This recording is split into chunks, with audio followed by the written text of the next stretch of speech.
they block out they block out these timestamps.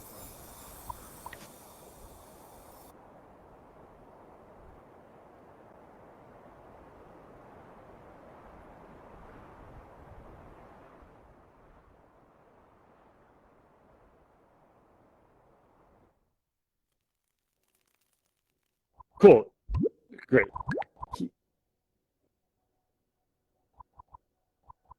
Got it. All right. Hey, thank you so much. I'm guessing this is all your crew. Thank you all so much.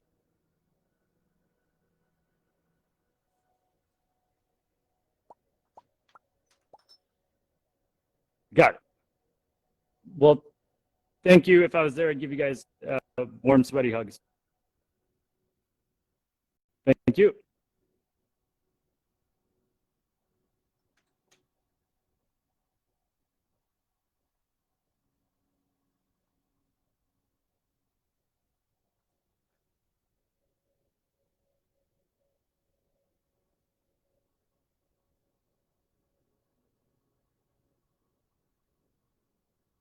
Yeah, you look great. Oh, it looks amazing. Wow. I didn't look cool doing it. I tried somebody else's stick. You really got it there. How you doing today, Crystal? What's that? Yeah, that was hilarious. Our power went out in the house. The router wouldn't reset, and then the neighbor came in with a leaf blower. Yeah, and I was like, literally pulled up Katie's number to call her, but I decided to run outside and be like, "Hey guys, can we blow leaves later?"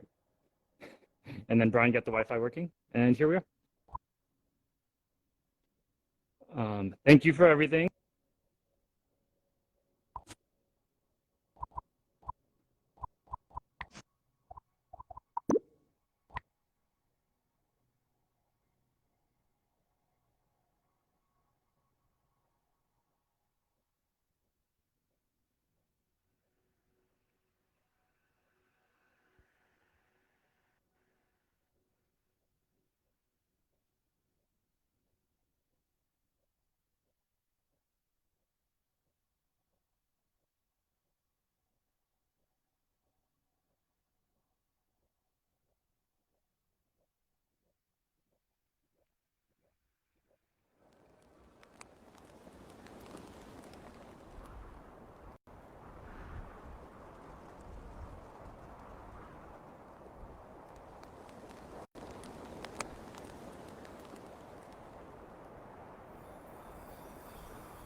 That's Nito Burrito.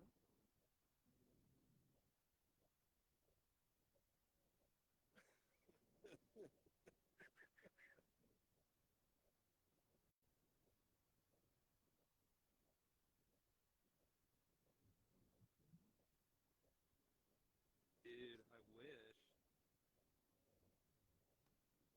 Yeah. I feel like Darth Maul with his.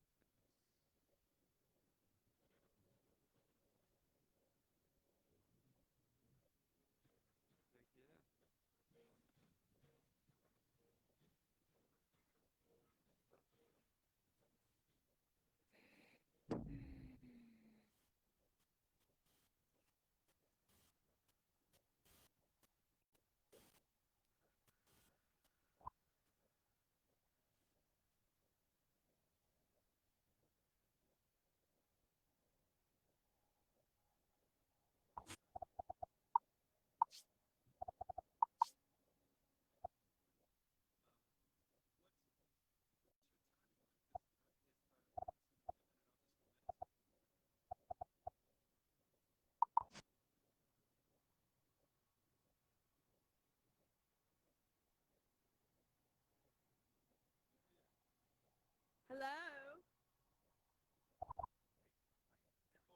Hello? Spooky weasel. Hello? Are you a fire dancer? No, I just picked this up. Yeah, that's cool. Are you here to see Diplo? I don't know. Yeah, Diplo's supposed to be playing here soon. Crazy DJ thing. Dude. Oh my god, you were funny. What's up? Oh my god. Are you drinking scotch right now? Like, what are you doing? Yeah, no, I'm just like spinning my glow stick thing here. You're definitely spinning your glow. Hello, everybody. Welcome to the event. It's just going to take a few moments for us to get started, so feel free to unmute yourselves, say hi to the person next to you, get comfortable, and we'll get started soon. Oh, cool. Thanks. Yay! Woo! Super psyched. Hey.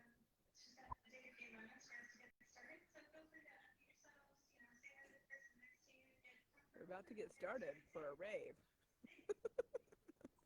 Take your seats. We're about to rave. Coog. Hi, Coog. Tronimal. Oh. Hello, Tronimal. Hello. Not here, yours. Hi. Hi. No? Can you hear me? Hi. Det finns en gitarr. Clapping. Ja, det finns det. Cool. Technical Right. I'm just trying to figure out how to rave in here. Are you a raver? No words. Are you a raver? You're a raver. This place It is is where about the- to get wild. Yeah, Pyramid's this is gonna where the light rave up. is, right? Pyramid's gonna like light up with all kinds of stuff. Cool. Yeah. Came here to party with Dude, y'all. Diplo is Right stuck on. on the Sirius satellite right now, probably like flying a spaceship to get here. Sweet. Diplo. Virtual rave. Yeah, I've actually never heard Diplo before, so I'm kind of just excited to find out what he This should sounds be like. interesting. Yeah, he's got like a whole station on Sirius XM too. Oh, damn. But yeah. Yeah. What kind of music he's going to be today? Electronic rave music. Rave. Rave. Ping. Who's got an echo? Somebody like who's on 2D. That's a bad echo, yeah. Yeah, somebody on 2D, like put your headphones on.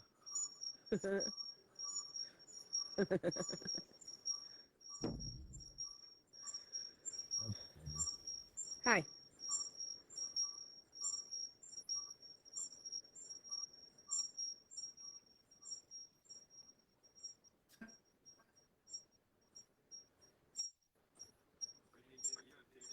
Rave, rave, rave. Let's do it. Virtual rave.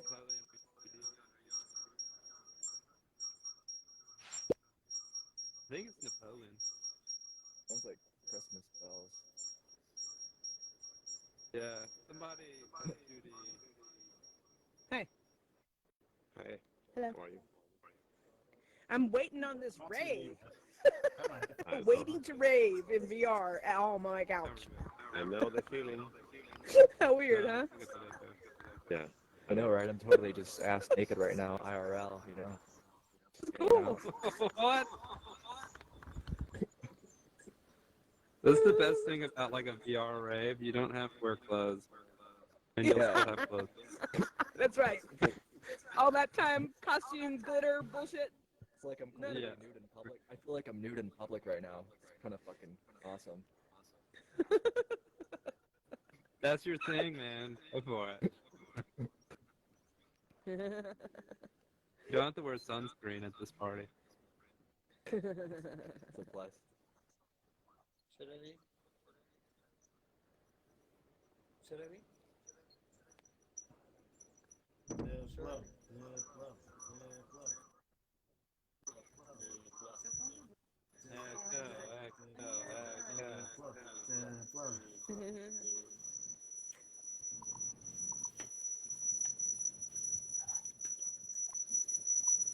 Maybe that's the music.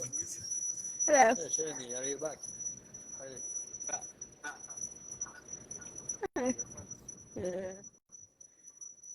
Oh, ready to rap?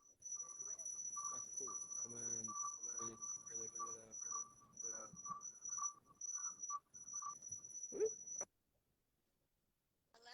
There's 417 people in here, but I don't see 417 people.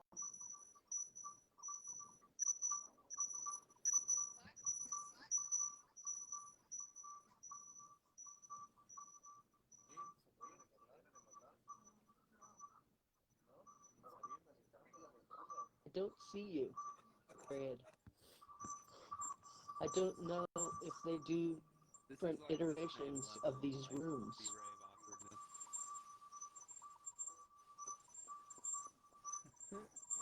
Just standing around waiting to rave.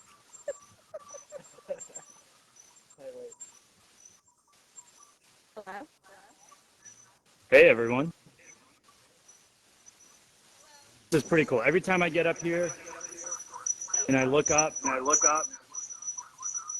I'm always just amazed. Do you mind taking a moment? Let's do some emoji love for the build team here. I cannot believe that we are doing this, and it has been so beautiful.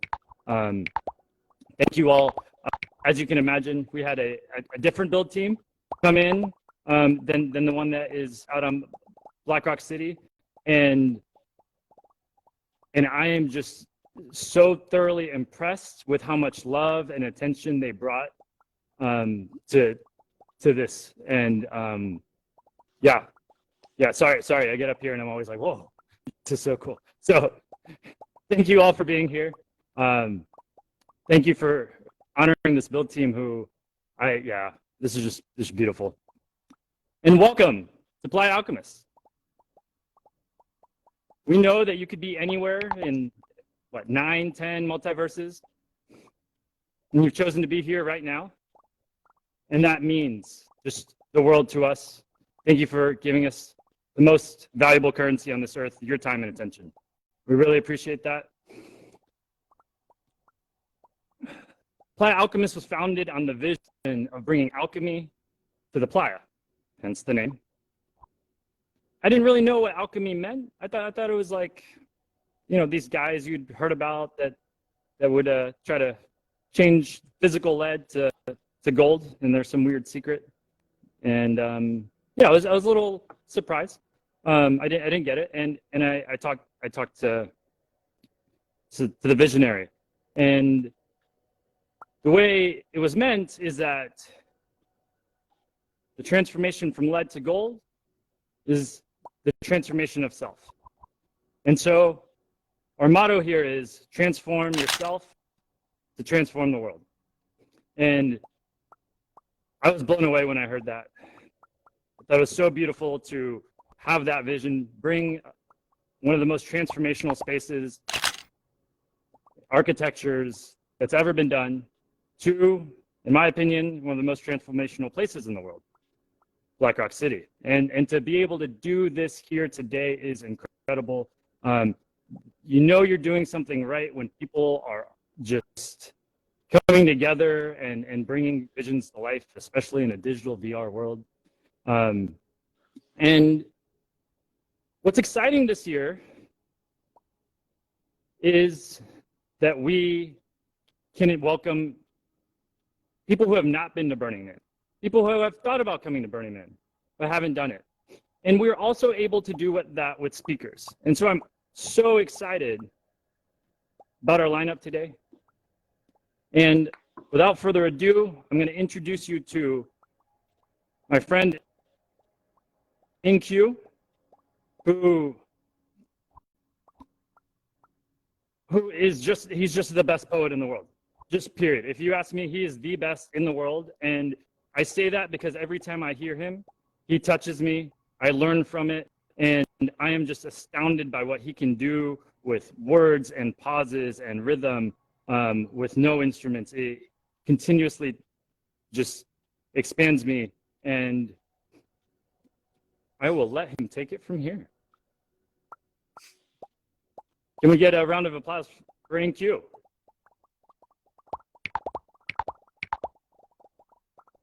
Thank you, Satya. I really appreciate it. Thank you, Playa Alchemist, for having me. If you guys can hear me, can I get some hearts just so that I'm aware of the interaction with everybody?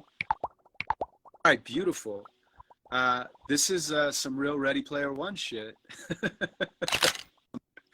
And what an honor to do my first Avatar virtual performance here at Burning Man. I'm gonna just jump right into it. This piece is called Mirrors. But I just want to say before I start that wherever you are in the world, I hope you're happy, I hope you're healthy, and I'm happy that we're here together. Defining myself is like confining myself. So I undefined myself to find myself. We are all mirrors, co-designers of this human experience. So this is not my voice that you're hearing, it is ours. I'm here as a reflection to remind you of your inner powers. In my next life, I'll be a sunflower. See, we belong to the world. It's not the other way. Here is a reflection. It's hard to keep your head inside the clouds and your feet on solid ground. The stimulus is infinite, in and out. It's easy to forget what life is all about. What is life all about? I mean, if all that counts is the numbers in our bank accounts, happiness cannot be found by having an amount. It's what we do that counts. It's who we are to the people that we care about. It's who we are to the people we don't care about, because anyone could be someone you could care about. What if humanity had grown up in your parents' house? What if everyone you see is family? Think about how much you love the people that you love and love the people with the same capacity. Compassion is an action. And actually, so is atrophy. It takes as much effort to create as it takes to pass my time passively. Yesterday is the future. Tomorrow is the past. This moment is an instant. It'll be over in a flash. Our bodies turn to ash, recycled by the dirt. The only thing that really lasts is the energy on earth. Because when you breathe out, the plants breathe in, and the plants breathe out, and the cycle starts again. We're in a human chess match against our evolution. We used to focus on our problems. Now we're open to the solutions. Technology could be a catalyst for revolution. Community is as important as an institution. These lines are an illusion. We could be anywhere, and anywhere catalyst still be here. Do you hear? Are you here? Institution, where, over where? There is only here. Have I made my message clear? I see myself through my words like I wrote this on a mirror. What we are doing now is the next 100 years. What we are doing now is the next 1,000 years. I dare you to be beautiful, but first be aware. However you perceive is the way that you appear. Learned fear can be overcome when you realize the voice inside your head is not yours. It's an imitation of the voices from before, repeating on a loop inside your quiet core, receiving since your youth when your choices weren't even yours. Perceiving was the proof, but reality has many doors, so why are we still fighting other people's wars? Learned fear can be overcome when you realize the voice inside your head is not yours. It's an imitation of the voices from before, repeating on a loop inside your quiet core, and you can't tell the difference because it sounds the same. But trust me when I tell you, most of what you think is from somebody else's brain. They have us trained, shackled by imaginary chains. Imaginary rules for imaginary games, but they don't know the reasons either. So where should we place the blame? And who is they anyway when we're all the same? Our parents had parents, and their parents had parents. Apparently it hurts to see, so I'll be transparent. The world is so much bigger than your insecurities. And they don't speak on your behalf without your soul's authority. The world is so much bigger than my culture or community, and they don't speak on my behalf without my soul's authority, because if it's all a story, then nobody else can tell it for me. Since I'm always transforming, I defy your categories. When you do the same thing the same way, it's habit forming. But nothing in this land of woman and man is mandatory. It's all just transitory. Our world is a laboratory. Experimenting on today can change tomorrow morning. And that might sound corny. I'm aware of that. But luckily, I don't care enough to carry that. And since matter is mostly empty space, I mean, where the fuck even are we right now? I mean, matter is mostly empty space. We're in a sea of consciousness where the boundaries are erased. So I stared at my reflection until I couldn't see my face. Then I picked myself and put the flowers in an empty vase. If you came for validation, then you're in the wrong place. The only certain satisfaction is becoming what we've chased, and there's no running from the inner voice. So it's important that you choose, but it's more important that you know you have a choice. You have a choice.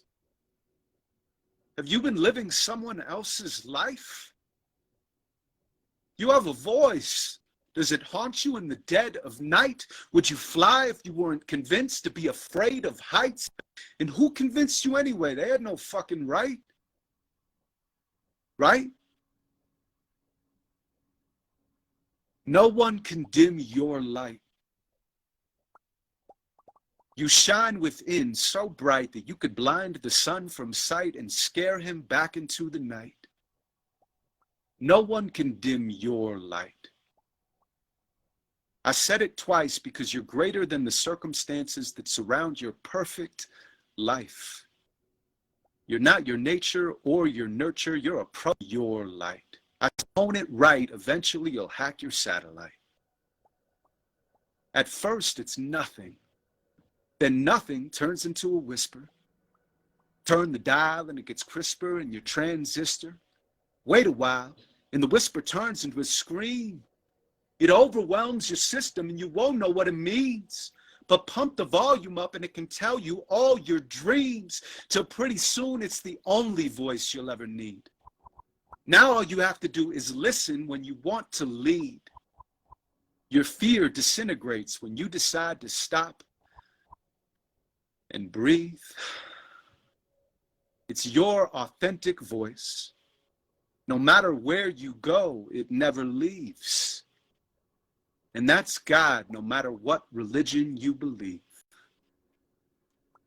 I'm starting my own religion, and everyone is welcome, but nobody can join. If you did, you'd miss the point. Keep loving through your sadness. Keep loving through your fears. Keep loving through your anger. Keep loving through your tears. Keep loving through your failure. Keep loving through success.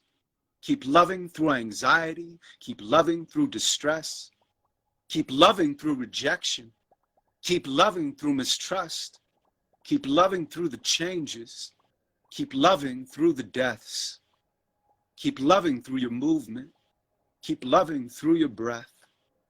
Keep loving until loving is the only thing that's left.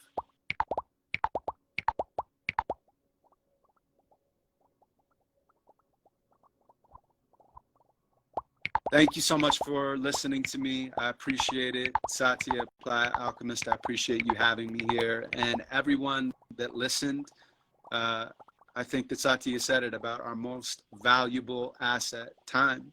The only thing we can't get back. So thank you for sharing this moment with me. And I love you guys. I'm gonna now invite our next speaker to the stage.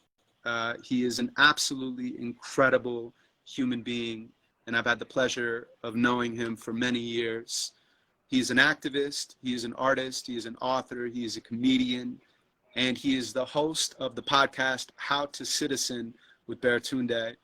So I'd like everybody to show an enormous amount of digital love for my friend and our next speaker. Give it up one time for Baratunde.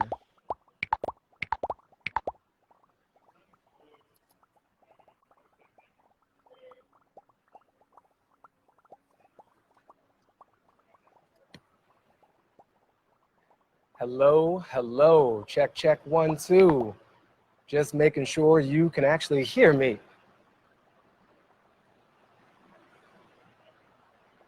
We have audio? Okay, great. So I want to thank Adam in Q for that wonderful introduction, for the poem to establish us. Thank you, Satya, for having me. And thank you, whatever this is, wherever I am. I think I'm in the desert in California, but I'm also in like the holodeck from Star Trek. I'm now a Holotunde version of myself. And here's how we are gonna use our time. I'm gonna tell you a story about right now, about how we got to right now and where we might go. And then I'm gonna enter a dialogue with Satya and hopefully hear from you too. Where we are right now is a very magical, special, awkward, exhausting, beautiful, hideous, despair-making, and hopeful moment all at the same time. I can't remember a time when I felt more dead and alive simultaneously. And when you look at what it means to live in a pandemic and have a revolution, a racial reckoning all at once, it's a lot. And so first, I just want to take a breath.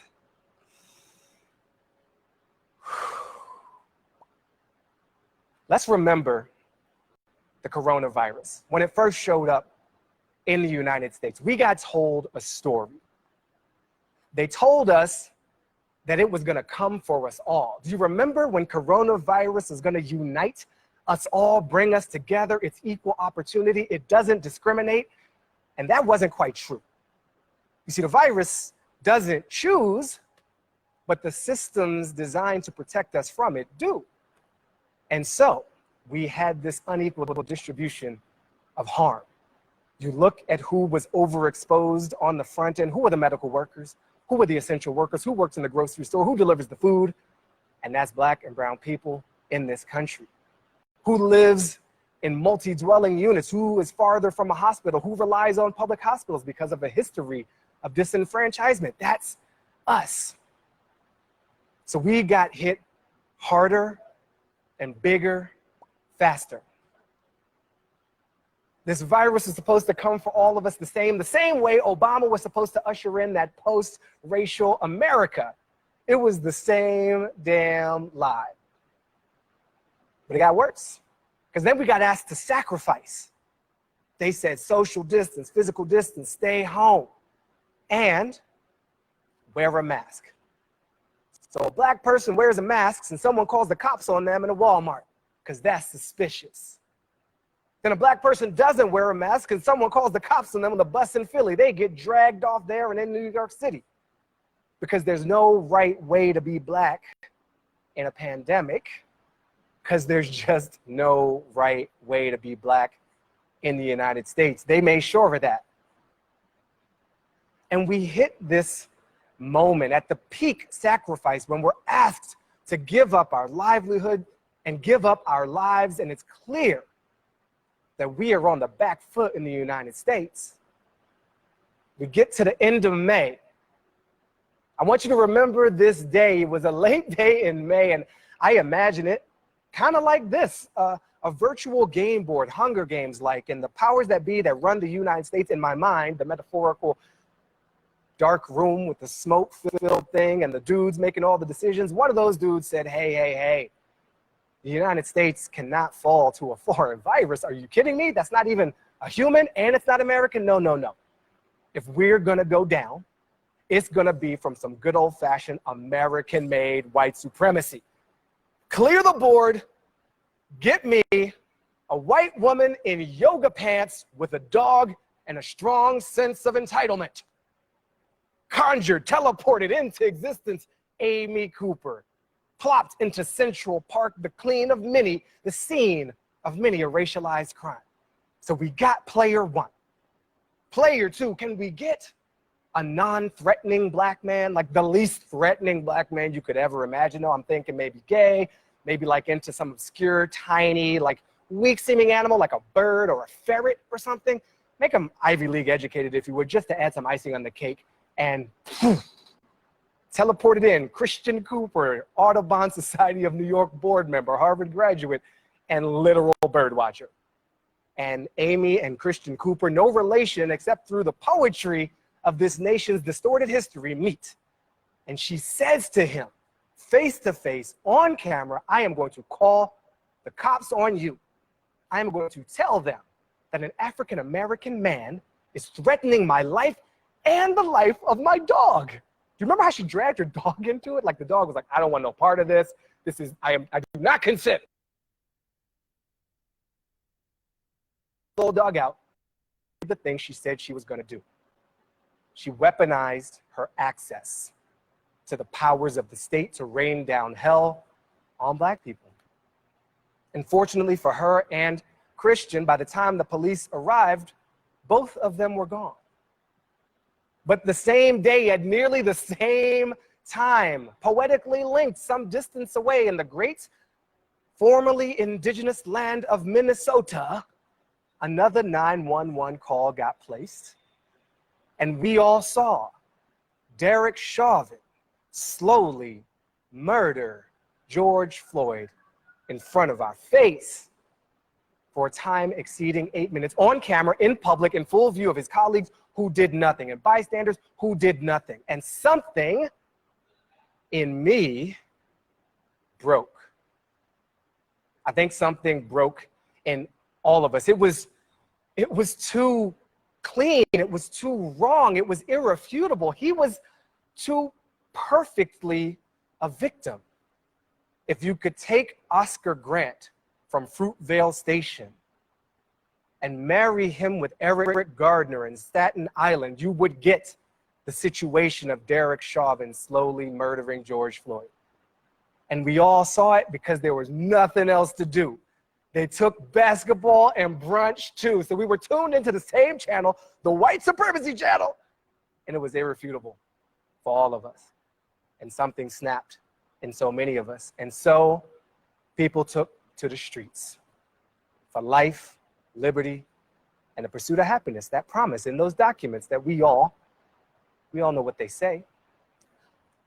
But I want you to remember a few days before all this. Let's rewind before we knew the name, Derek Chauvin and Amy Cooper. Let's rewind to about 2.5 weeks ahead. Another group of people were also protesting for life and liberty and the pursuit of perms, I think it was. Do we remember the hair salon protest? Because I remember a group of armed Americans taking to the streets, storming the veritable bastilles of our lands, occupying, in a physical sense, with AR-15s and don't tread on me tees, the state houses of America because they wanted to go to the gym. And they literally spat COVID in the faces of the blue lives they say matter, the law enforcement to protect and serve. And here's what I remember happening. In the face of the hair salon protests, with the guns and the don't tread on me's, the government did nothing. Do you remember the amount of nothing our government did in the face of the COVID spitting mobs? Because I remember the state legislature of Michigan adjourning. Oh, well, let's just see what the men with guns want to do. You let us know when you're ready. You let us know when you're ready. Now, I think I may have, did I accidentally teleport myself? I am not on stage anymore. I'm good, okay. VR. Or is it AR? Or is it just R? What is R? The government did nothing in response to armed men occupying a place of government business. In fact, they did less than nothing. They stopped governing in the middle of a pandemic. But then, when Black people and those allied with our rights to live took to the streets to demand life, liberty, and happiness, I seem to recall the government showing up in full and literal force. I remember they didn't have the N95 masks for the frontline healthcare workers a few weeks and months before, but they had plenty of gas masks. There weren't face shields for the grocery store workers, but there were riot shields for these riot police to rain down hell and launch chemical weapons on people protesting the use of weapons by people sworn to protect and serve us. It was a bit too much, and it was a bit too clear, and it just seemed obvious to me that this country doesn't care. Pandemic's killing some of you, let's open up real fast. Police are killing some of you, let's let them kill some more.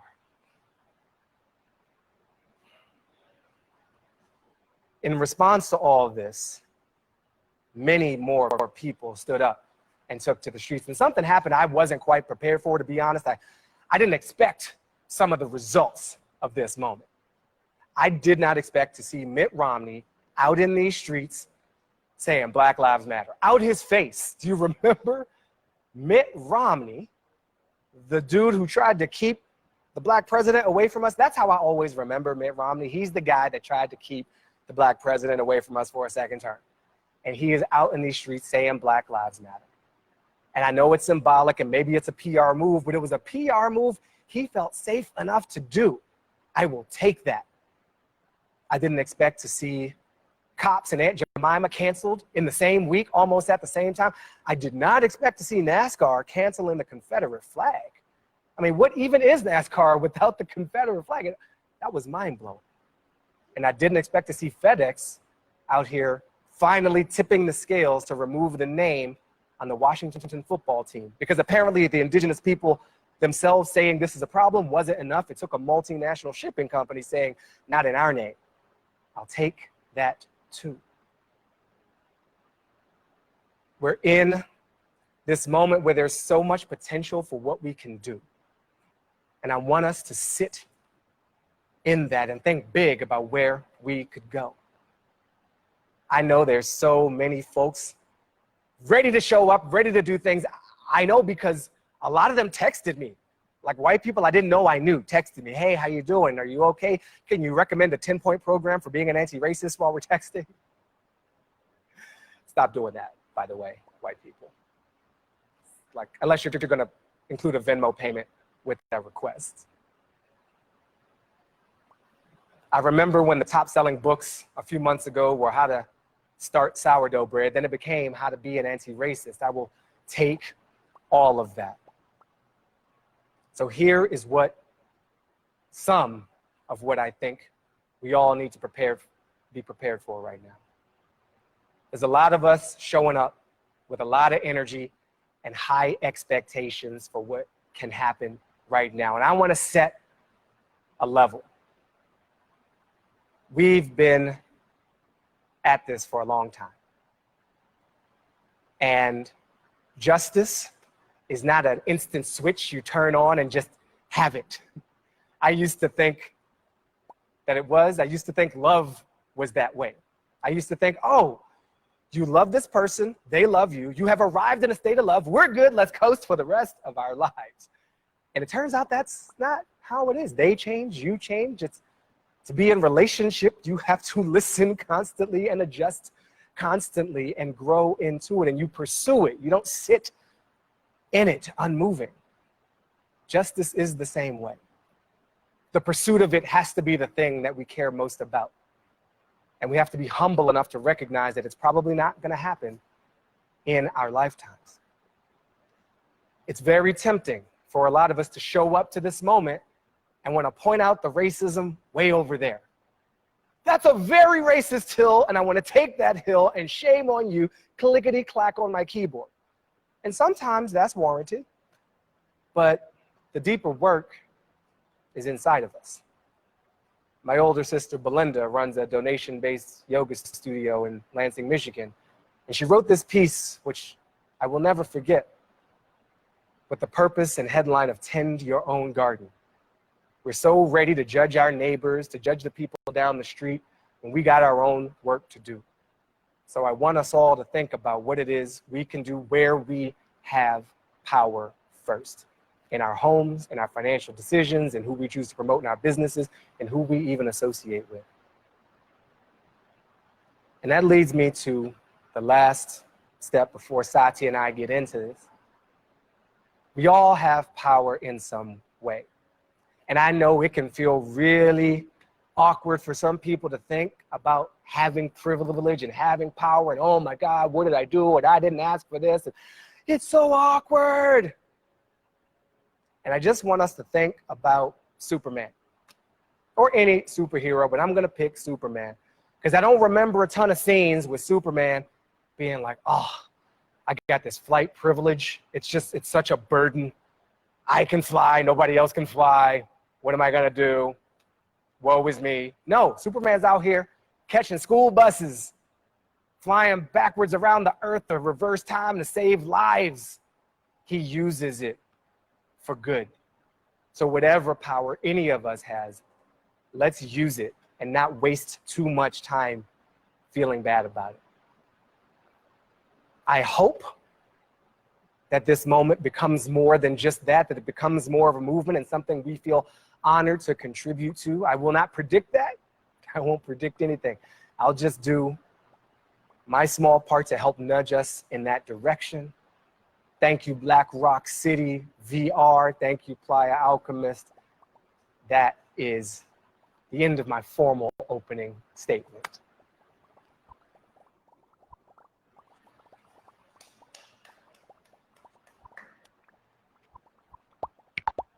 Thank you, Baritune.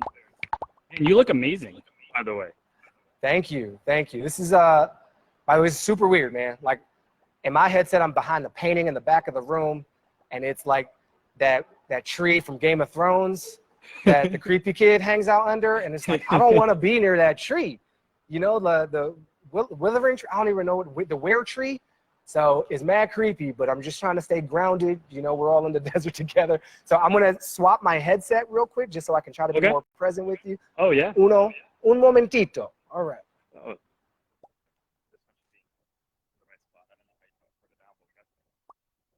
Wow. You guys are pretty good looking, too.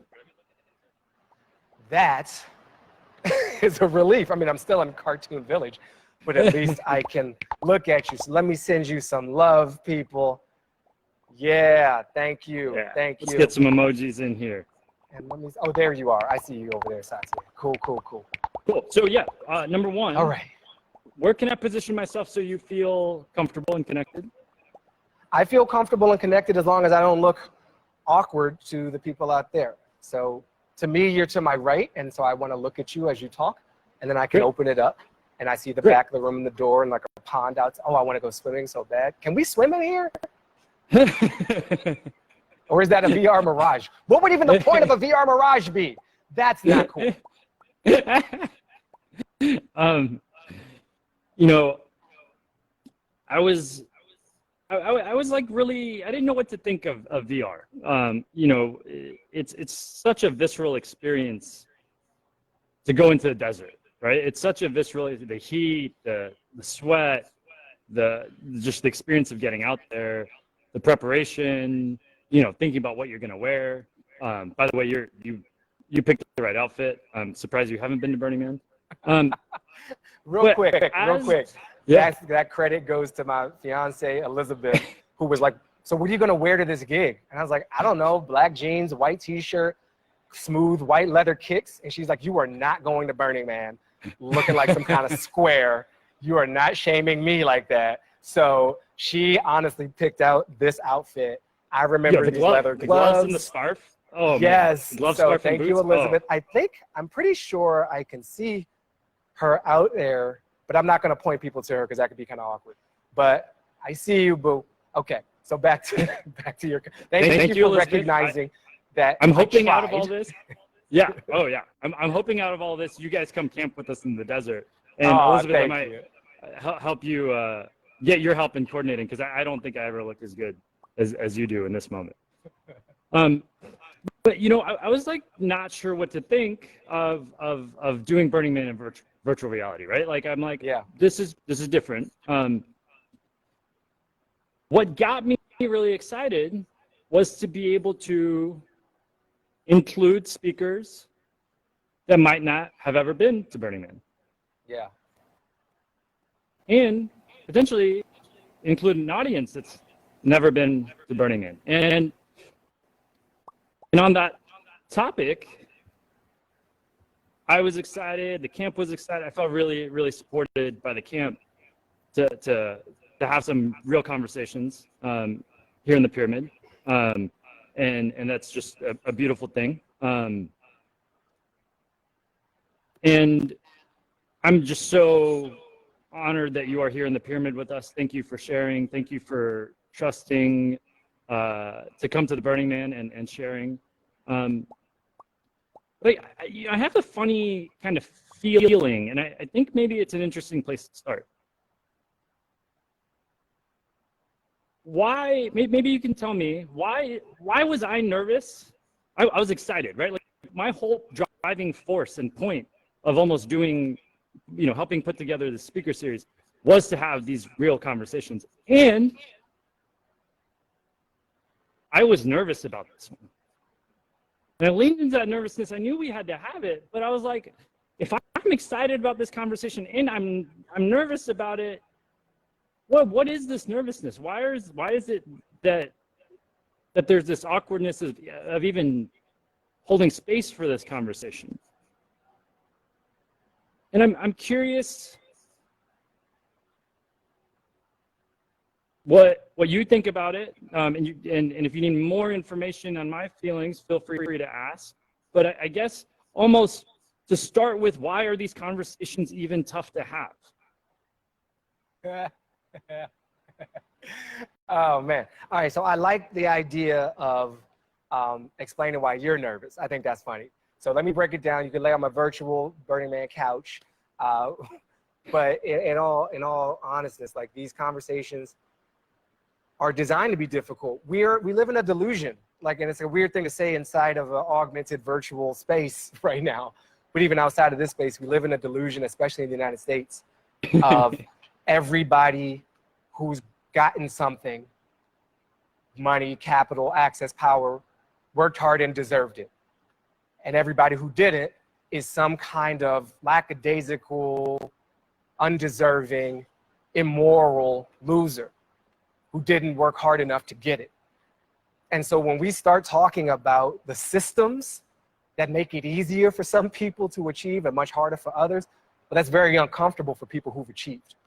And I think in a space like this, which requires some investment, I mean, these headsets ain't cheap. You know, who knows how to jump through the hoops to get to, what are we in right now? AltspaceVR? I can't even remember. Like, and I've been on tech stuff since like almost the day I was born. There's a level of gates to get inside of. This is like the room within the room within the room where it happens. And it can be very uncomfortable to challenge one's own access to power and to change the story and the narrative of who deserves it and who gets to use it. And maybe the people who don't have it aren't just these losers who didn't work hard in school and give it their all in this individualistic fashion that we super celebrate in America. So I don't know if it's actually uncomfortable. Maybe you're the only one who was nervous and everybody here is super cool with the whole thing. I'd like to think that. I'm cool with it, you know. But those are some of my theories, because it's just like I've lived in America for 42 years, which are all of my years. It's not like I lived in France for like 20 years before that. So yeah, America doesn't want us Sure. to talk about this. Not the whole country, but those who've claimed power and inherited power and not challenged that inheritance. It's uncomfortable for them. Yeah. Well, thank you for being here and really Yeah, man. leading and guiding us. I was really inspired by How much can I do in here? Can I like? You're good, man. I didn't even move. Yeah, you have more movement than I do. I love it. Okay, sorry, I'm distracting. Let's keep it. I'm just you like, know, I it's like do- getting a new body, but it's actually my body, but it's like a projected version. This is so creepy. It's definitely cool. All right, keep going. I'm sorry. You know, can we give the team a hand? I mean, this is really special. You're the third human that's ever been done this to. Third time's the charm, baby. Yeah, absolutely. So getting back, I was really inspired by the title of your podcast, How to Citizen, because I feel like that's just such an approachable angle to have these conversations where it takes a little bit out of it goes kind of deeper, and it's more accessible. Tell me how you got from friends asking you to text, a 10-point conversation on anti-racism to getting to like, we actually need to learn how to citizen. We're going to talk about that. Yeah, so this project has been in the works in some form for years, literal years. And it happens that everything came together right now, like literally 9 days ago now. The podcast dropped everywhere podcasts drop in the cloud. And getting there was a long journey. But I think the point for me is I'm kind of tired. And I'm tired of listening to the news that makes me feel worse at the end of it. I am tired of feeling alone in my rage. I'm tired of feeling powerless and sort of hearing this story that there's this like they with power and all the rest of us can just sort of take it. And I needed something for me that told a different story, that told a story of people actually working to improve their situation, and not just their individual situation, but their communities. And that's what citizen means. So we teamed up with iHeart to put it out. I teamed up with my avatar out here somewhere, Elizabeth, my fiance, who's the executive producer on this. And we went about making a show that reclaims this word citizen, which has been so weaponized as an us versus them legal status, and reinterpret it as a verb, where we get to participate, where it's built on us. And we came up with these principles of what it means to citizen as a verb, which means participate and show up. It means be in relationship with others. I mean, y'all know about that at Burning Man. It means understanding your power, and that it's not just some group of others who have it and you who get hit with it, but we can generate it and share it and contend over it in many different forms. And it means applying all this for the benefit of the many and not just the few. And that just so resonated with me as something like, I want to hear that, because when I listen to the news, I just have nightmares about the real world at the end of the day. And it's not a good way to start the next one. So if we could tell a different story of how we relate to one another, how we use our power, we could start living that way and rebuild this system from the ground up in some ways. It's a humble mission to rebuild the whole society from the ground up, but that's the origin of the need. That's the kernel that drove us to build it. And our first episode was not about like how a bill becomes a law or the mechanics of voting. It was with this wonderful, amazing, Sikh, S-I-K-H, religious leader, Valerie Kaur, who talks about revolutionary love and grounding this project. She was like the spiritual invocation on this whole journey. And that is beautiful. And I feel better after, and so do many people who listen to it. So that's probably a too long answer to the why of this show, but that's several whys. I needed it, and I suspected other people did too, and we built No, a team absolutely, to absolutely. pull I it think, off. Yeah.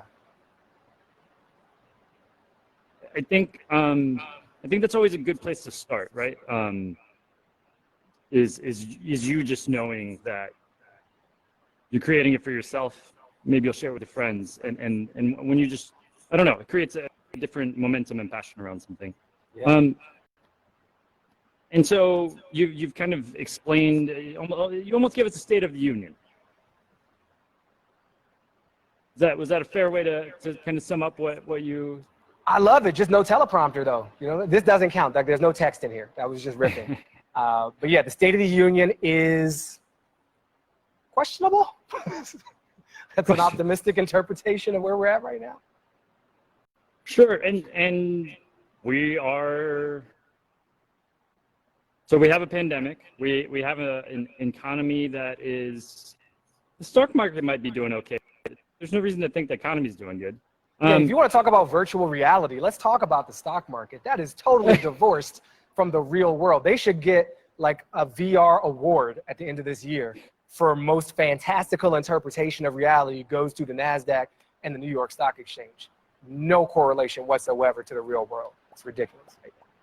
I completely agree, and I actually think that statement actually sums it up. Like, I don't even know if somebody wants to dive deeper into that, then they can dive deeper into that. But that actually sums up the stock market in its current state. And you talked about the pandemic and race and how it's affecting different places and different people more specifically. What does all this mean leading up to the election?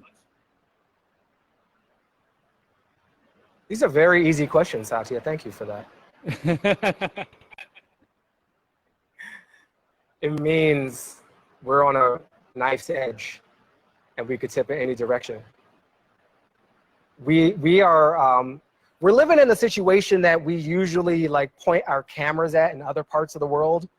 Like, if you use just a few key phrases to describe what's going on in here, there are violent skirmishes in the streets, a leader who's gone rogue and tried to undermine institutional memory and capacity, a disease running rampant through communities, the rich absconding to their bunkers. Like, this is not supposed to be the story of the United States. It's generally the story the United States uses as an excuse to invade some other nation. We're the nation that's doing, like, this is not good. All is not well. Right, the state of the allegedly united ones.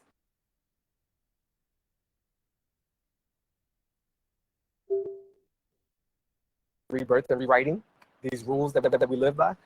Or it could just be like, oh, that was a pretty good experiment. We told you it was an experiment. No guarantees. You got to read the fine print. Democratic experiment. And so what this all means to me with an election coming up is this is not a normal election.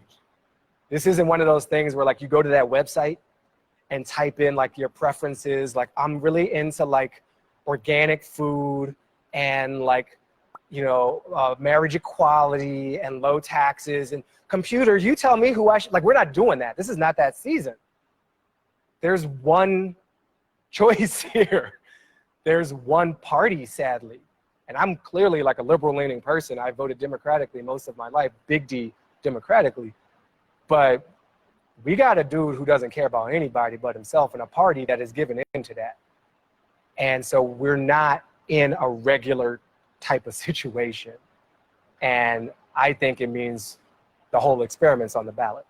And we got to do everything we can to send a very strong signal in the electoral college and the voting, you know, popular vote, and with our bodies in these streets after the fact if we have to. Who messes with the mail? What kind of crazy, like, ludicrous, self-hating, really?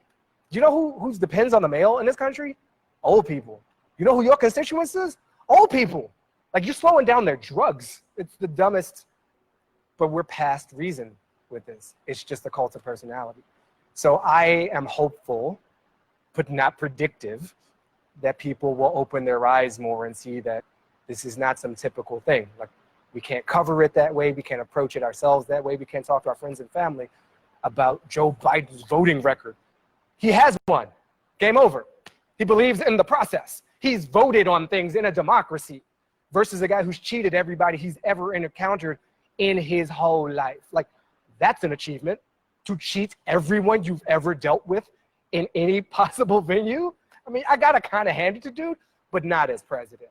Like, that's a special award ceremony for a peculiar and perverse form of reality entertainment that does not and should not have access to state power. We see what he's done with it. It's ridiculous. And it's life and death. So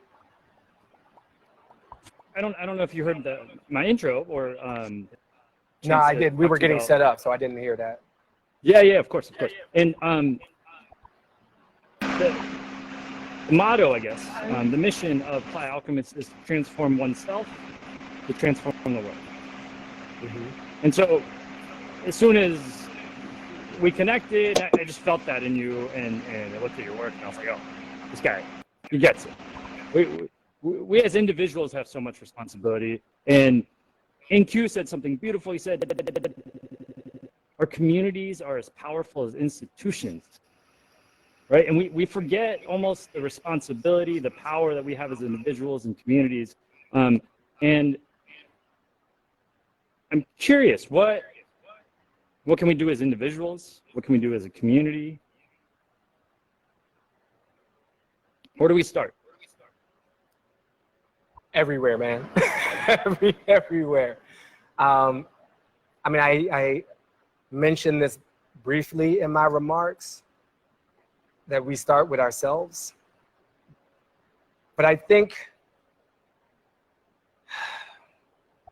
we all have layers of power, right? The people in this space run organizations, spend buku dollars as individuals and companies and groups, choose associations, choose how we hire folks, etc. And so I think we're talking about a confluence of issues here. It's like certainly a race-themed introductory talk, but now we're talking about like small d democracy. And I think something that we should all be trying to do is understand the history. That's an important first step. Know the context that we've walked into. We're encouraged, especially for those who are Americans, to forget. It's a country built on willful forgetting and amnesia. And we've got to remember the story of how we got here. Otherwise, we walk around saying things like, well, I didn't own slaves, and so I'm not racist. It's like, well, there's many, I pointed a couple of problems with just the logic, the semantics of that. But spiritually, that's off if you just understand like how inheritance of power works and how the system that created slavery still lives with us in housing codes and policing and health, et cetera. So we need to understand where we are, and to do that, we have to understand what we've been through. And our system is set up to make sure we don't really learn that. And then I think there is an inventory that we can all take about where we have power. And it's with every decision we make. And are we making those decisions just for ourselves, just for our families, just for our individual selves or our teeny tiny unit? Or are we making those decisions for the benefit of the whole? And it's another like brainwashing story we've inherited, that when you say things like benefit of the whole, that's like this collectivist, socialist, communist gulag. And that's an attempt at brainwashing. Now, again, people who come to build a whole community in the desert every year out of nothing probably don't need to be convinced of the power of the collective and community. Like, you build virtual worlds every year and then tear them down. That's wild. So your hearts are already kind of aligned with the project, but we got to go farther. And there's a friend of mine, George Fothery. He's an LA lawyer. And he told me this story about how he talks about access to resources and power. Because I am sure that there are some people here, because I've been in these rooms too, where you're trying to hire somebody and you say, well, we just don't want to lower the bar, right? We got to maintain our standards. And so you take a snapshot view of a pile of resumes that maybe you had monster.com filter for you because it's so overwhelming, and we're going to trust an automated system that's ingested a judgment based on a corrupt history and not challenge that, but that's a sidebar story. So we have these resumes, and so we're just going to look at the GPAs and look at the universities they graduated from that we recognize and pick the most qualified. And that snapshot doesn't take into account the distance traveled. And so George's point, which was so like illuminating for me, I'm still learning, I don't know everything, was you got to look at how far people have run and how much weight they've been carrying. And if you're judging just based on some version of the GPA, you don't realize these folks have run a whole 10K before this 100-yard dash you're measuring, before this ticker tape moment you're capturing. And so we got to widen our lens as we think about assessing talent. And then we have to work hard to create a space where we can set people up for success when we do adjust our lens and our entry requirements.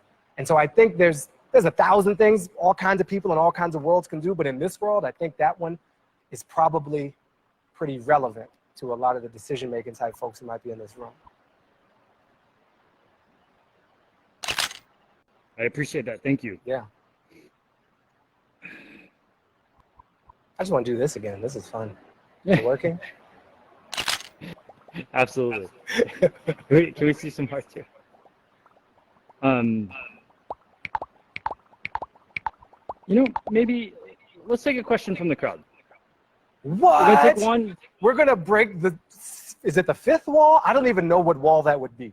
This is. I hope we end up in some kind of Guinness or URDB kind of record situation.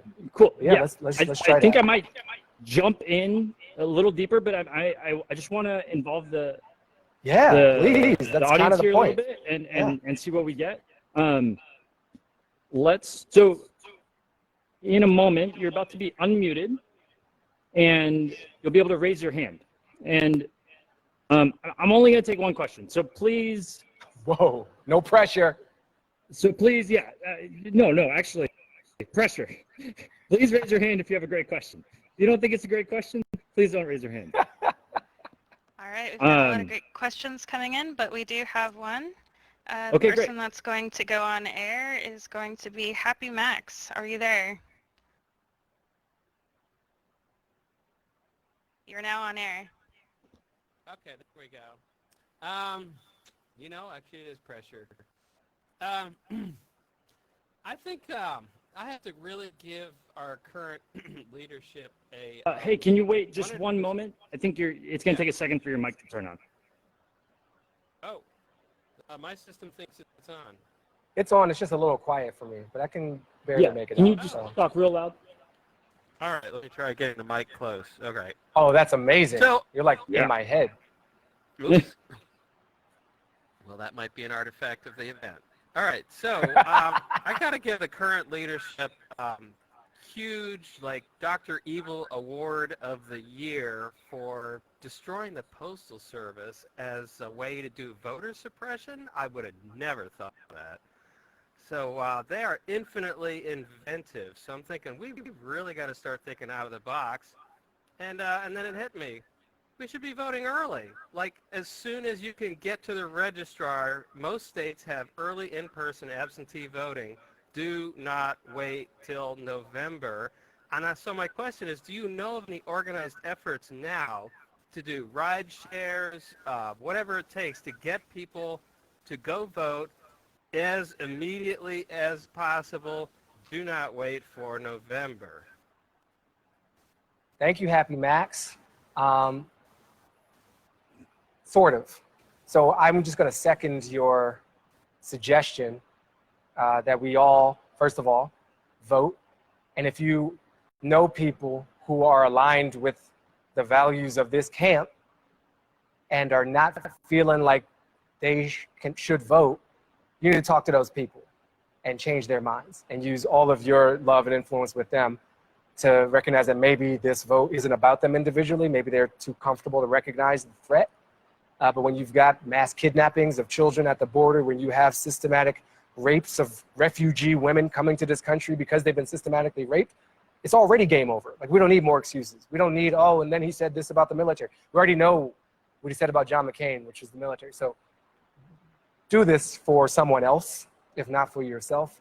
And so I'd say use all your influence and pressure to get your circles to make sure they vote. And if you have any kind of money, throw that money at organizations getting out the vote. The Voter Participation Center, VPC, is a very, very worthy effort to nonpartisanly but smartly get out the vote in very effective ways.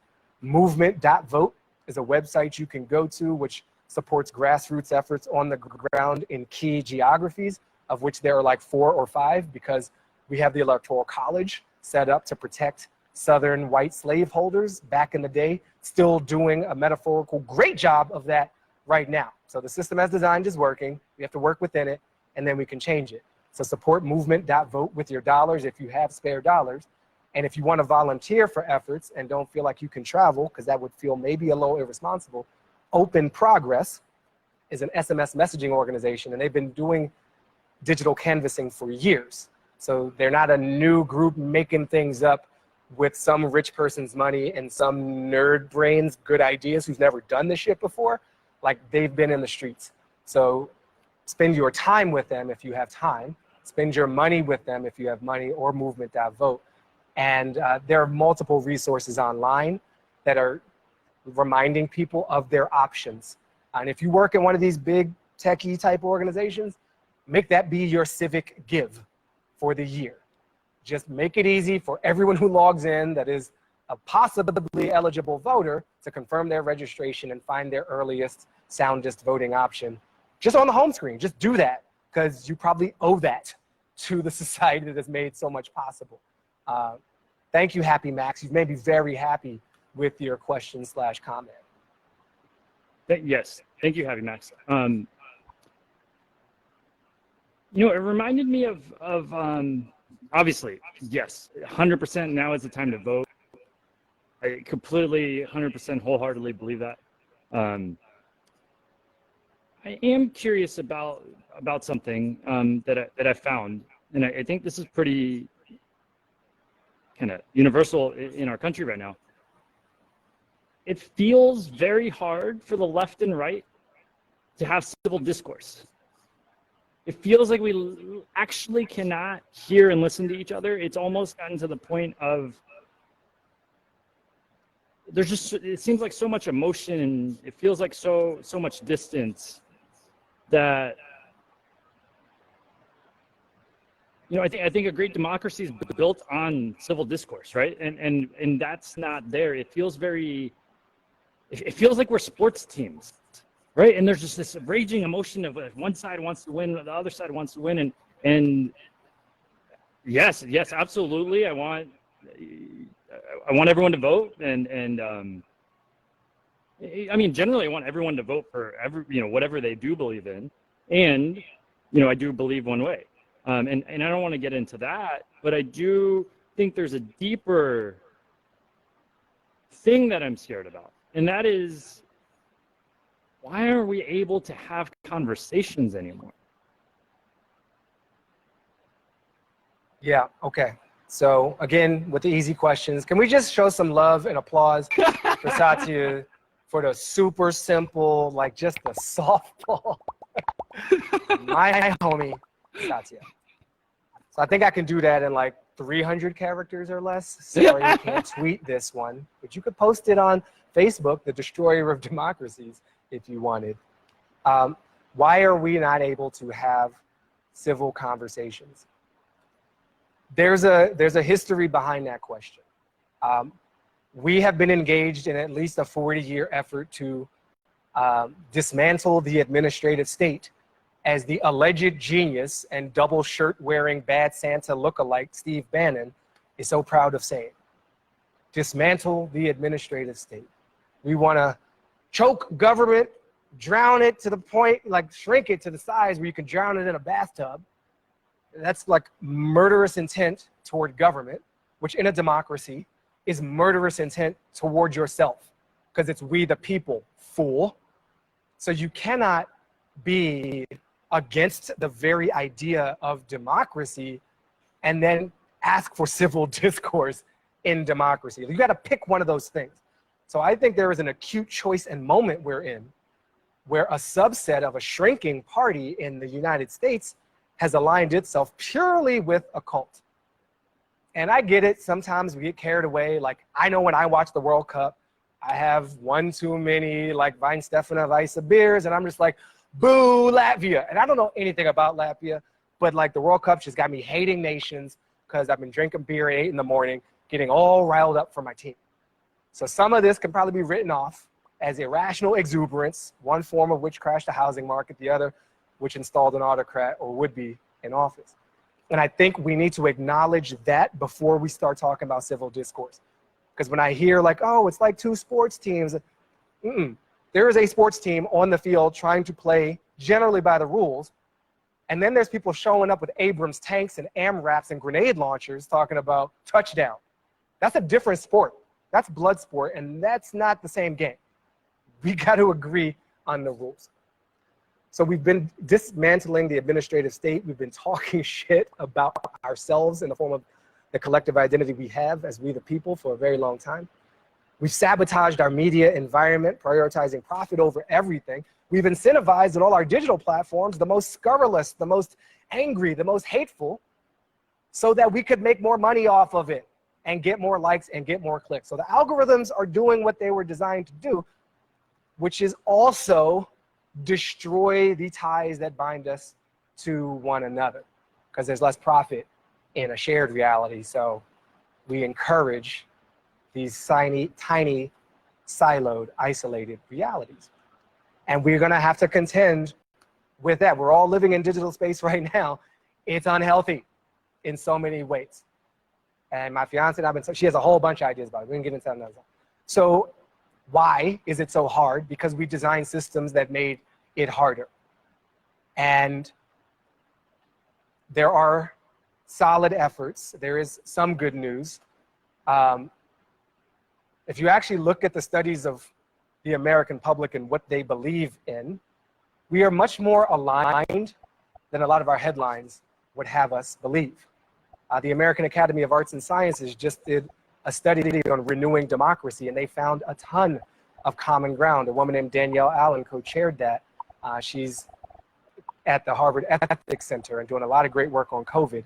And that sort of stuff gives me hope. There's a great podcast called Conversations with People Who Hate Me.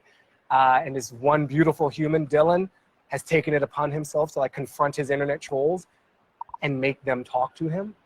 And they don't all agree at the end, but they can have a conversation and remind each other that they're people. And I think we have just created so many storytelling venues that dehumanize and make it profitable to we've made a business of dehumanization. And in a country run by business first, it's no surprise that we have scaled dehumanization. So that's why, in part, there's more reasons, but corporate media and digital platforms that haven't given a shit for way too long and just wanted to count the money, and an anti-government, anti-public sentiment that has been run amok to the extreme where we look like the shithole countries we've been talking shit about, to name a few. Thank you. Yeah, I feel that. I see that. We've covered. I've asked. You've mentioned I've asked a few simple softball questions. Yeah, I really love it. Yeah, great. If you have this audience, you have this kind of you're hollow ported, mixed reality, dressed to the nines as far as Burning Man's concerned. These goggles, let me tell you, these goggles, if you wore these out to the play, I mean, you'd just be rocking it. Yeah. Yeah, I love them. We are here. I haven't sold them yet, but I'm gonna keep them. So. Can you grab me a pair too? I'll do what I can. You've really hooked me up, so I owe you that felony. I do. I'm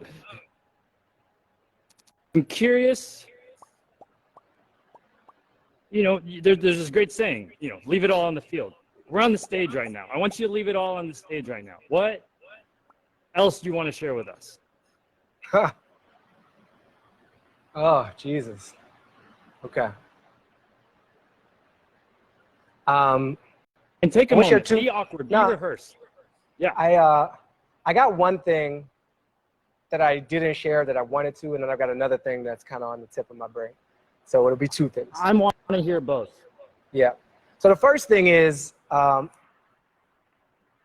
want to give you a metaphor to understand the size of the challenge that we're in terms of the race stuff, because I think some of the analysis I hear out there, it's missing a few things.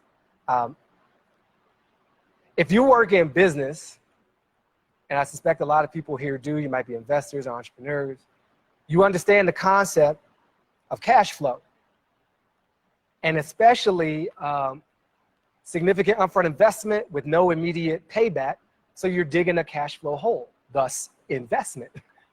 And over time, this hole just gets deeper and deeper and deeper until you start making more money in a period than you spent in that period. And you don't declare victory right then. Like the first day you make a daily profit, you're like, I'm good, we won, we're a solid business. I know your investors want all that money back.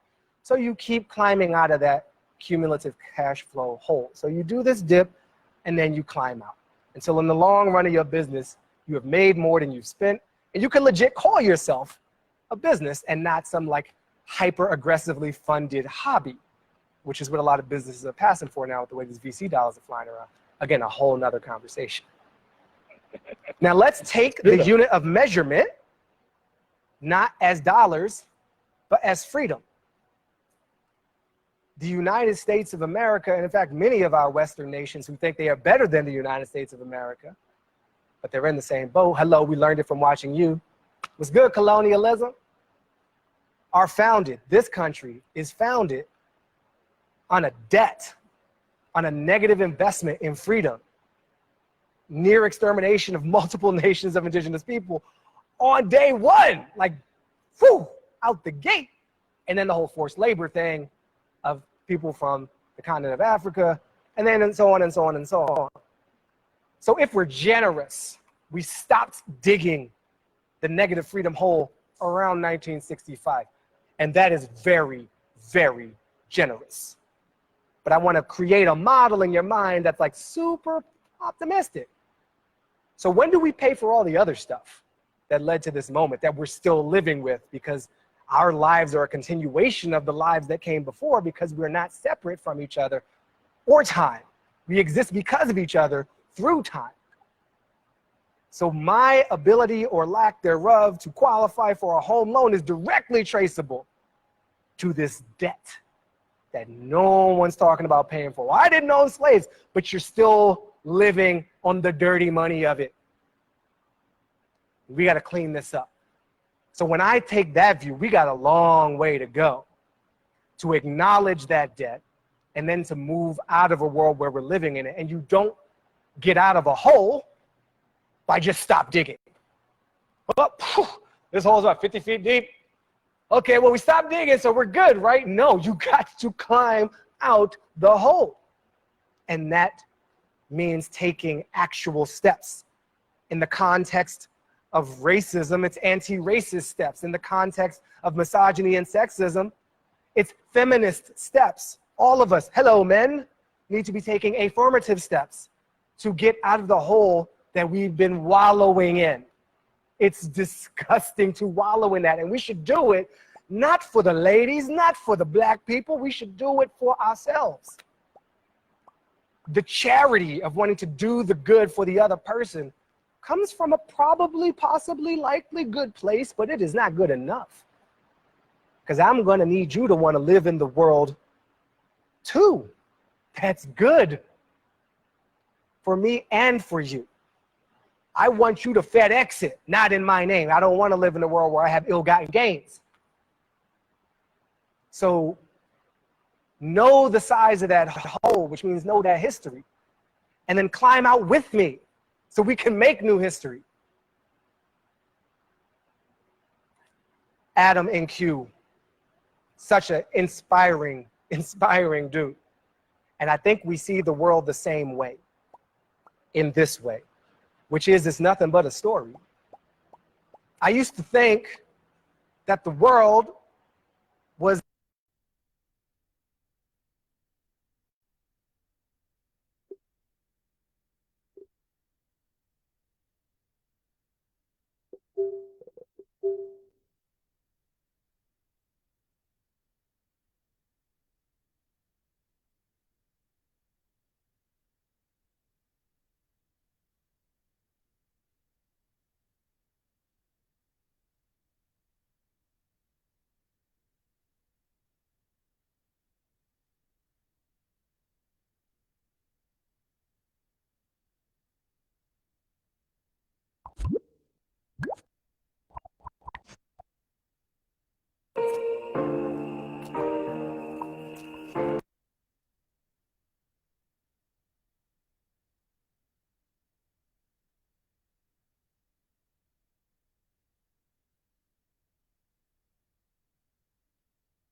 just collective delusions that we assign power to. And when we do it together, woo, we say it's true.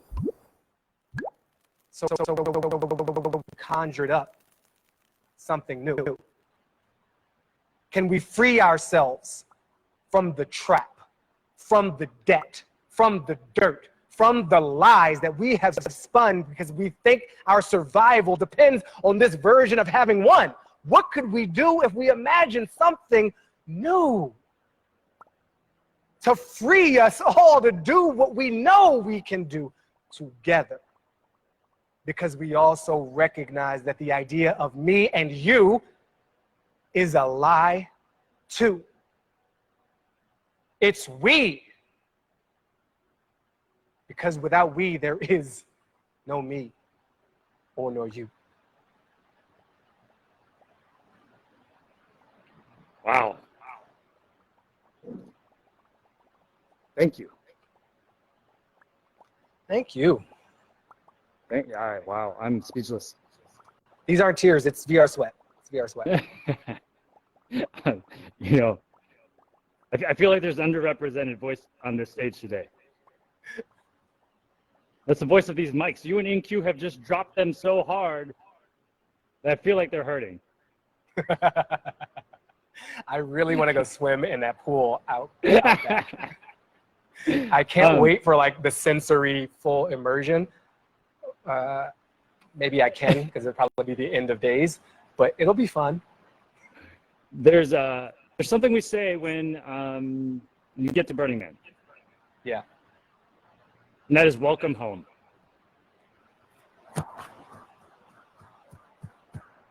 Welcome home.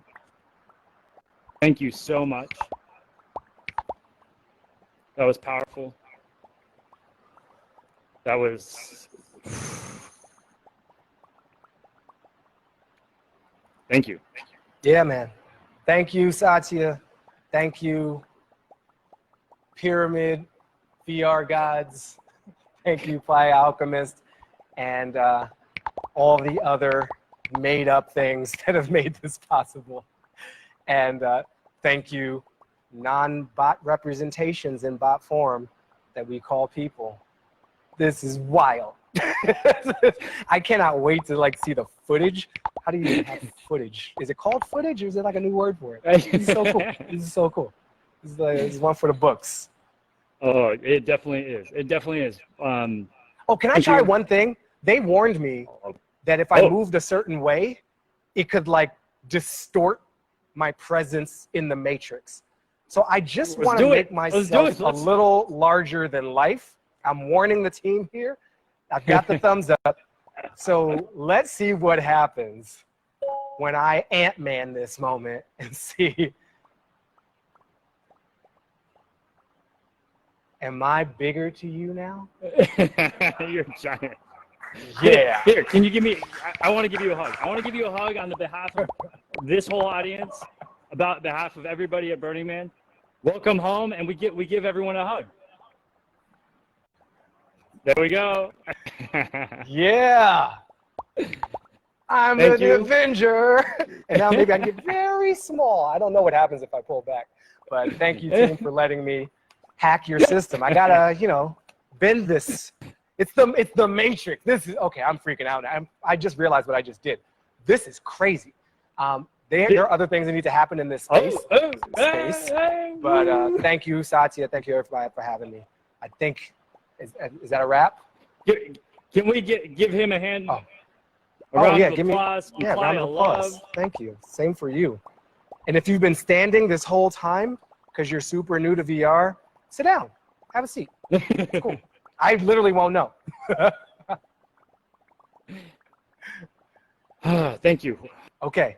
Thank you. I'm going to disappear from the stage, hopefully, with this Cupid shuffle. Right. Can we get another round of applause? That was amazing. Thank you all for being here. As I said, time and attention is the most valuable currency, and it means so much to us here at Playa Alchemist that you gave it to us. Super excited to. Who here has been to Playa Alchemist at night on the playa last year or here? Raise your hand. Yeah, just one of these, simple. Yeah, it's amazing stuff, right? Well, let me introduce you to the gentleman who was responsible for that. Good, you're right there. I hadn't looked back in a while. So. This is Hello. This is Ryan Uzi, and he is going to tell us about what's next. Can we give him some love? Can we just show him how much appreciation we have for the work he does? Hey, everyone. He brings to the pyramid, the vibe, the ambiance, the connection. There we go. Thank you. Thank you. Thank you all. Ryan, it's all you. Guys. Thank you, Satya. I hope you guys can hear me okay. Hello, burners. Thanks for joining us in this digital experiment. We are here to experience the cutting edge, the profound, the meaningful, and the entertaining. And right now, you've come to the right place because we're about to launch into the second half of our programming, which is all about music and art and amazing visuals and just spectacle. And we are super excited because we have something very special planned coming up here right now. We're gonna launch into night mode, and the first thing we're going to show you is a special piece of art that is nothing short of a masterpiece. And as a filmmaker and experimental artist myself, I can tell you that this is the kind of thing that comes around only once every 10 years or so. It's something where all other works of its genre are judged against it.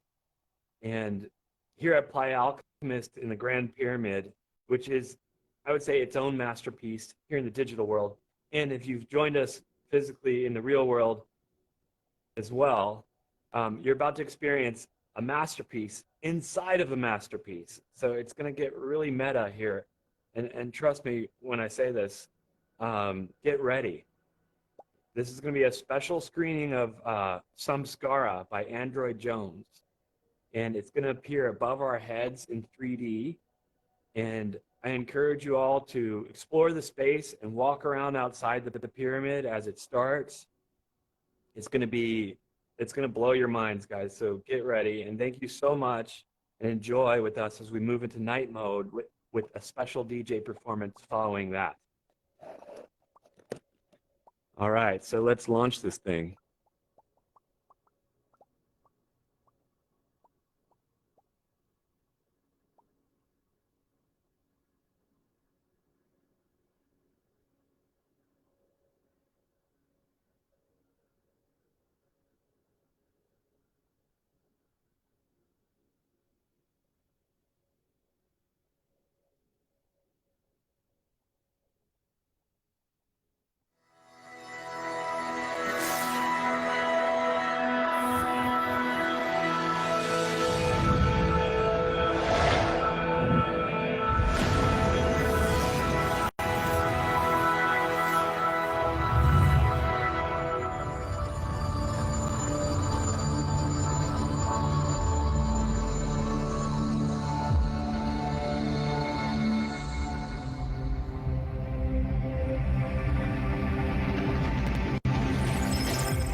Thank you so much for joining us. If you all want to head back into the pyramid, we have our next surprise for the evening.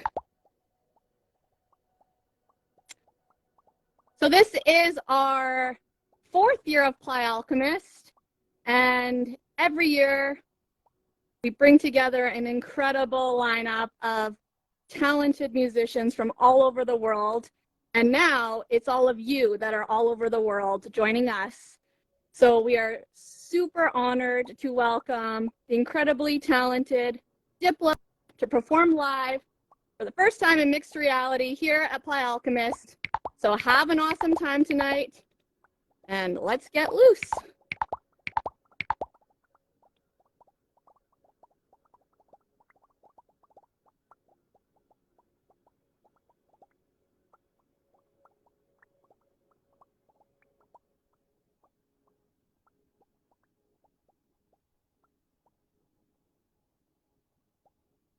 can talk now.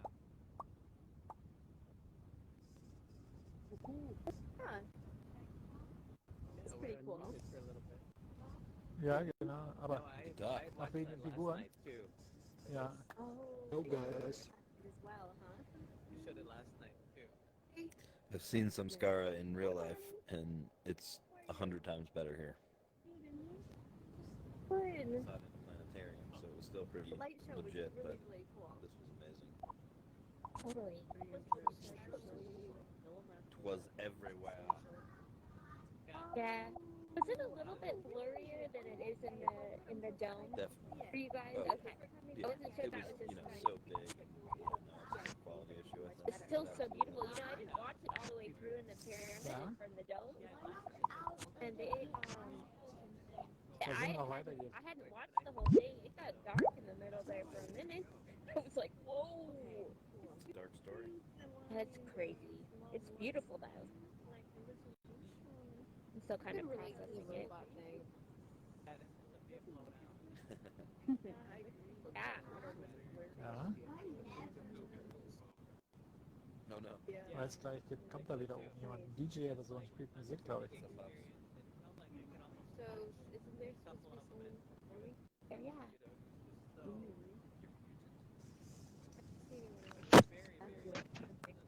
A hologram that large guy before. You know what it reminds me Yep, of? they've been doing it the last couple of days. Yeah, that's a couple before. I just want to make sure. And I assume Diplo will be as well. You know how they do it? It's still really cool. He will be I have joining us no in idea. 3 minutes. Dude, what? You're joining us in 3 minutes, apparently. Half an hour, 3 minutes. Just excited we're all in the Yeah, same I'm guessing it's instant. an 8 p. Yeah, good work, everyone. Only took us a week to figure it out. I'm excited about this. That's why we needed the whole week leading up to the last night just to practice everything. So we could get it right on the final night. Yeah, no, Kiyoki, So we can't beautiful. hear you. You might want to leave and come back.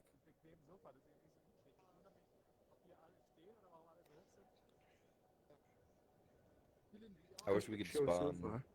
our fun kit stuffs in here. Yeah. All that stuff that Nira made with all the fire hoops and everything. That'd be great. I ended up having nightmares tonight, but it was good for the most part. It got dark there for a second. But she didn't really seem to notice.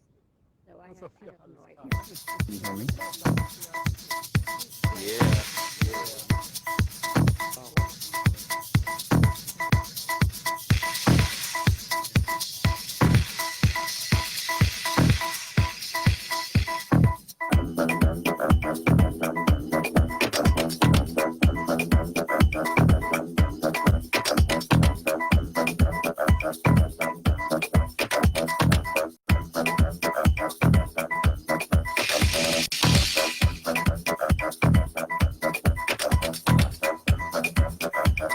One, two.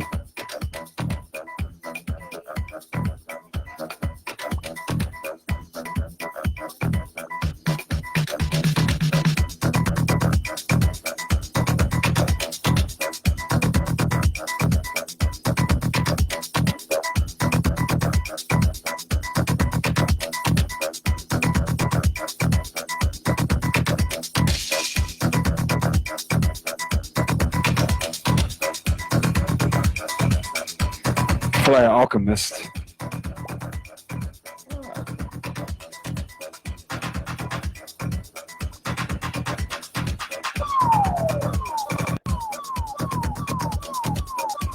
How you guys doing out there?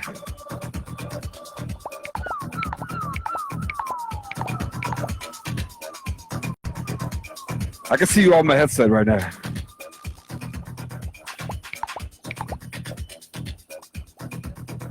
Oh, I'm not in the middle anymore.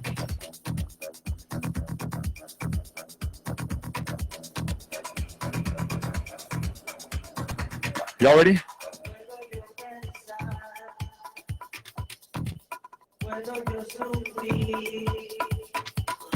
Puedo imaginar, puedo yo existir.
lot of rooms here.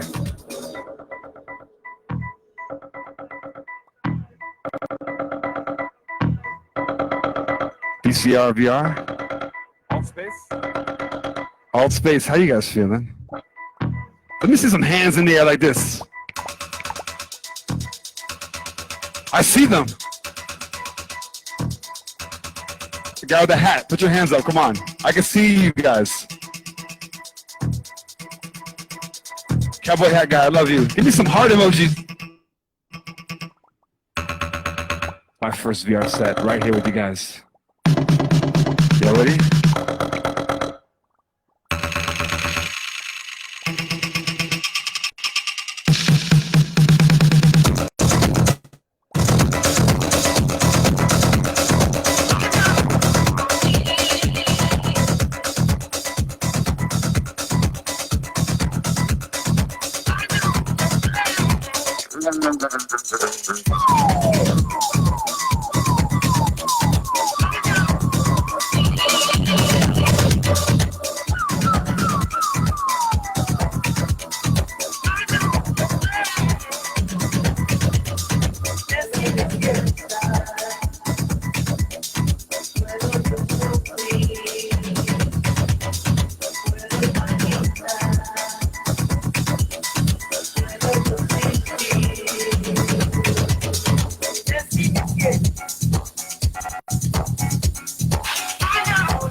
I like the energy.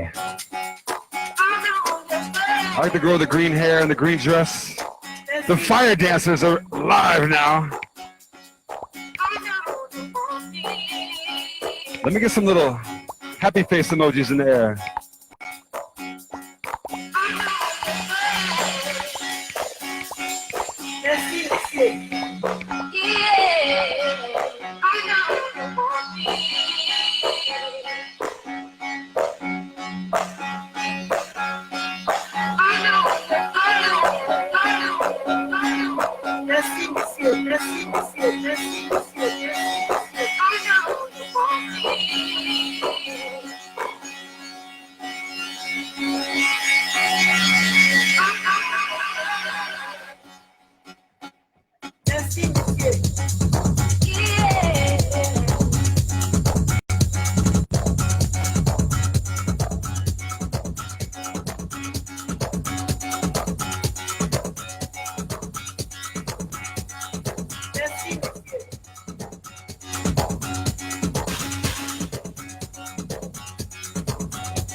Hands up, hands up.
Como batuca com classe, menino, espanca e faz carinho. Bielzinho, Bielzinho. Anybody can be a fire dancer tonight. Just grab a stick if you see one. Como batuca com classe, And if you can give us a heart. espanca e faz carinho.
I missed Bulls.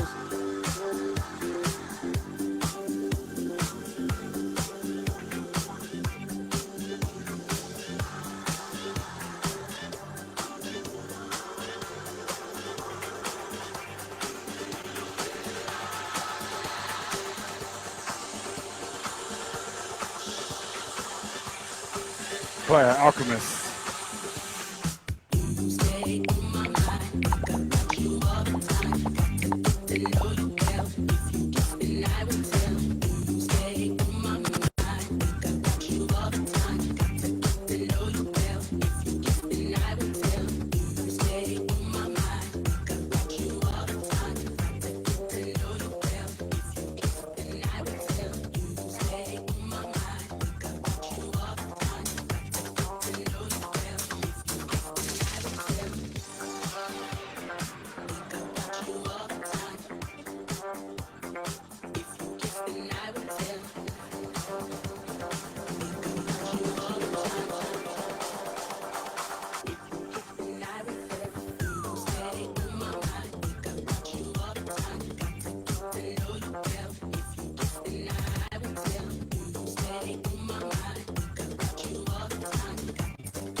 If you're out there, let me see you guys clap with me.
not a soul out there. No one to hear my prayer. Woo! All right, Alchemist, you ready? The drop ceiling from a basement.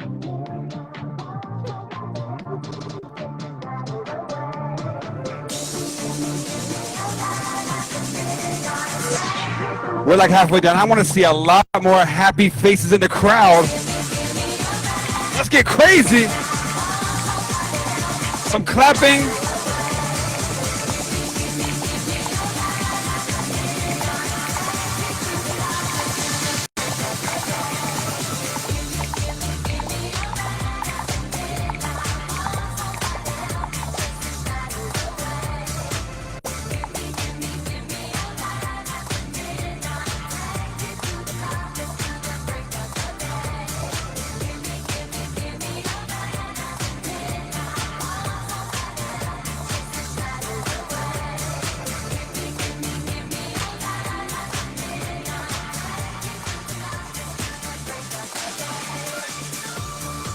Police may come to the door.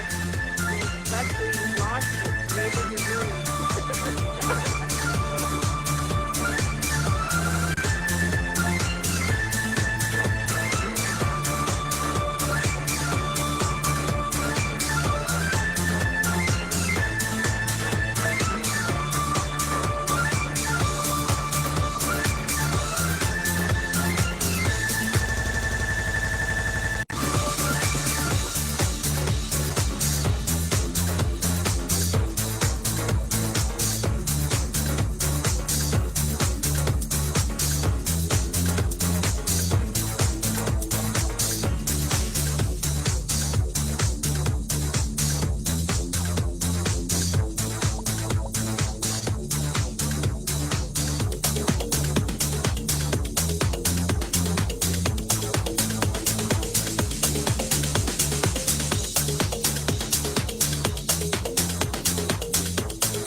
Take myself to where the skies are blue,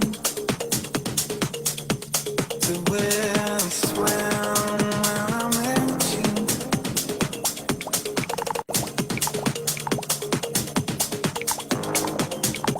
Stay here.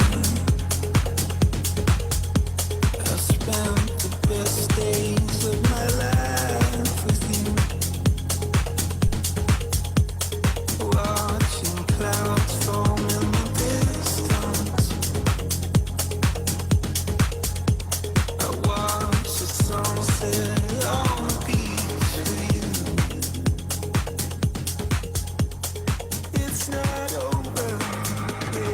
I want your love, and I won't make it. I just wanna treat you better. I just wanna treat you better. I want your love, and I won't make it. I just wanna treat you better. I just wanna treat you better.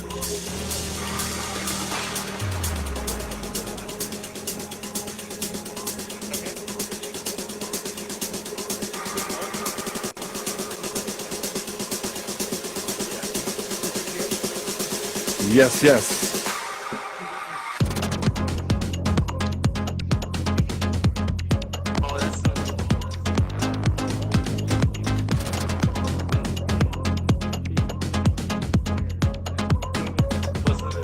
It's me, man. Here.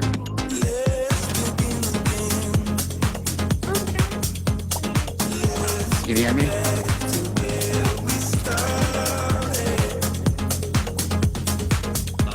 Are you in VR?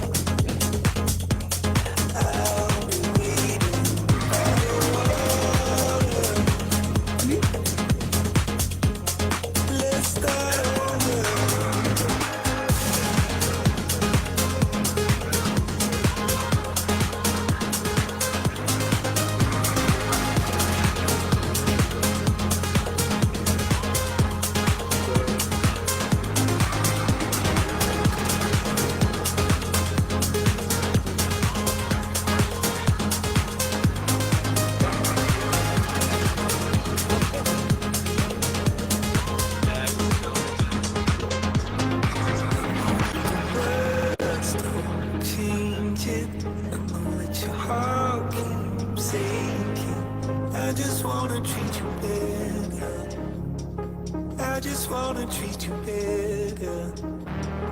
Even when the light can't find me, I know that the sun keeps shining. I just wanna treat you better. I just wanna treat you better.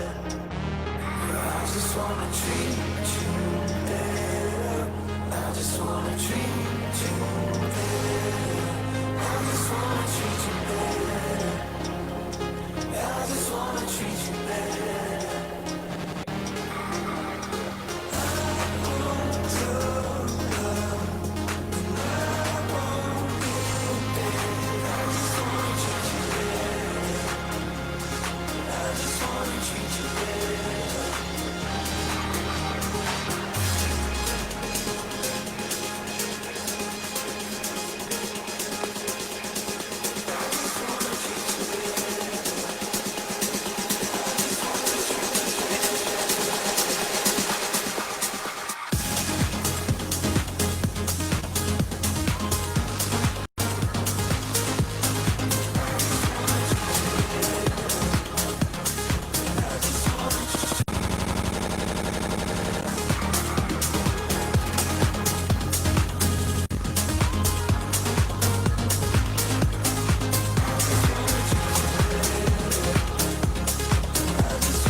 Walking down your street again, and past your door, but you don't live there anymore. It's years since you've been there, and now you disappear somewhere. I got a space, you found some evidence, and I miss you.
Wish you could figure out your hand.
bit buggy, like it freezes every now and then.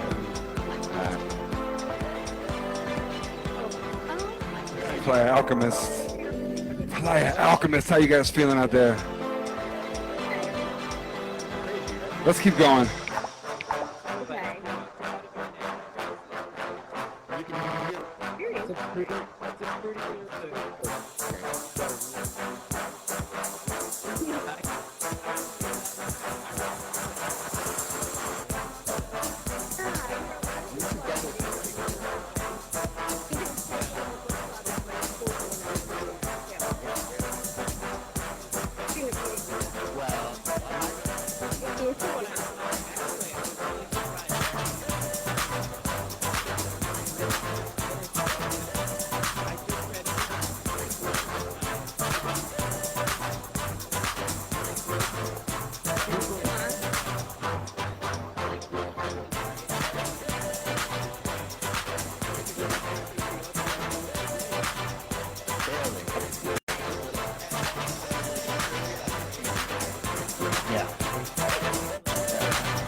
kind of like this move right here.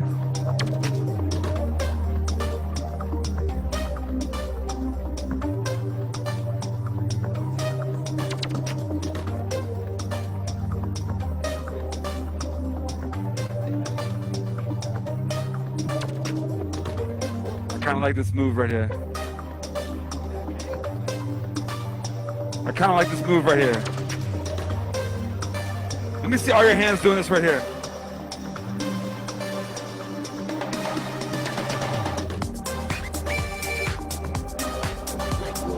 That's great.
At a concert.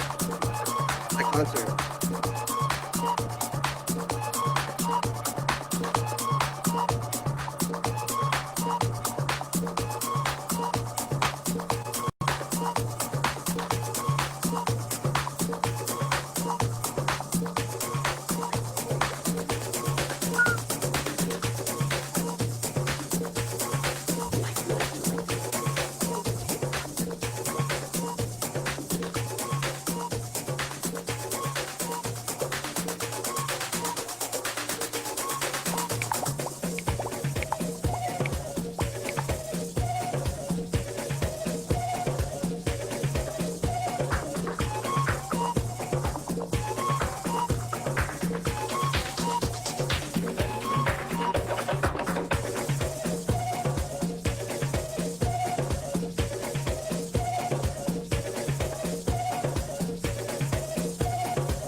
Absolutely you won't.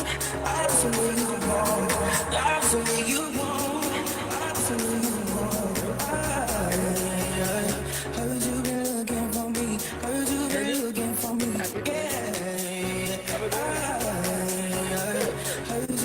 Check, check.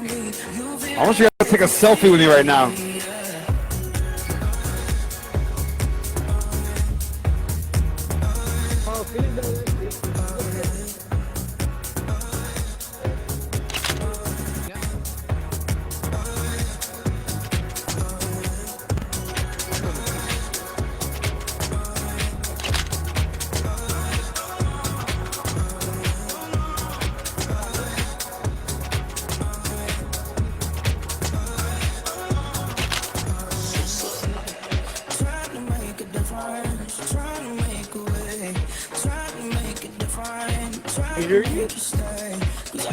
We might have to like go back together and come back in together. Not talking.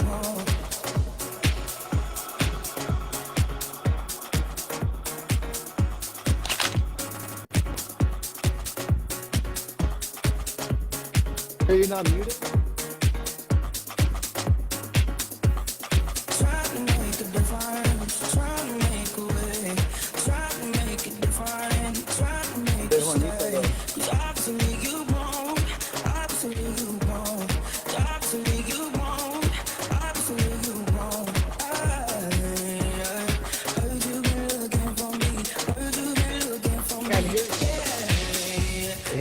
He's gay.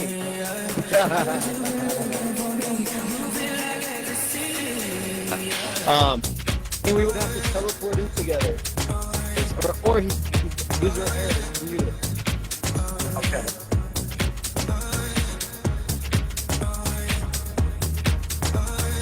So in some worlds, you can actually fly. They turned it off in this one. So hey, this is just the features of Running Man. Alright.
Mic check. Now I see you guys moving. I see you guys moving.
Playa Alchemist. We got like 5 minutes left. Let's get crazy in here.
This is the last one. Thank you guys.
Let me see those hands one more time, guys. It's my favorite new thing. Let's all do this. Little twirly twirlies.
Thanks everybody, AltsVR, AltSpace, Flat Alchemist, and all the people who came, all these rooms. I don't know how many people are here, but I love you guys. And I gotta get out of here.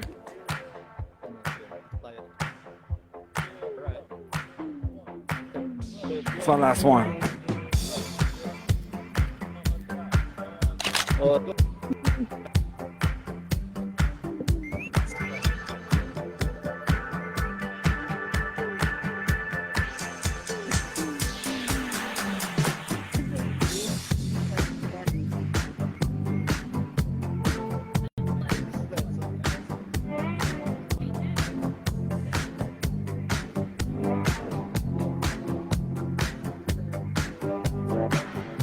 I hear you go again, you say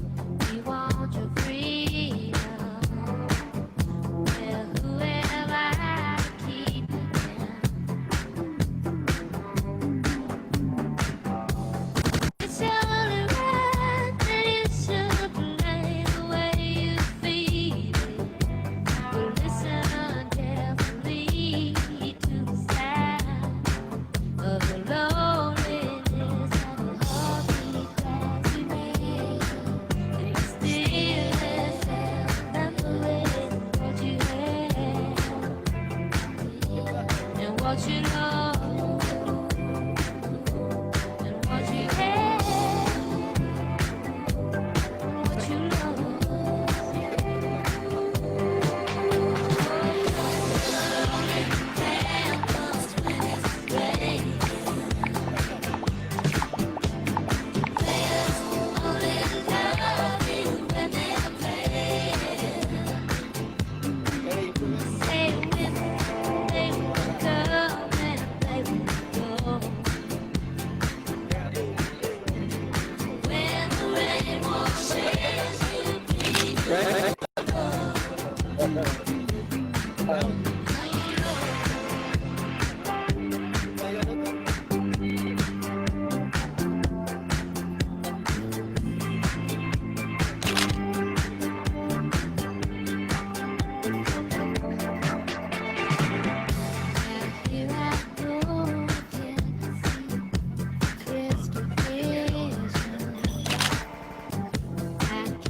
Remember to wear your mask when you leave the virtual playa.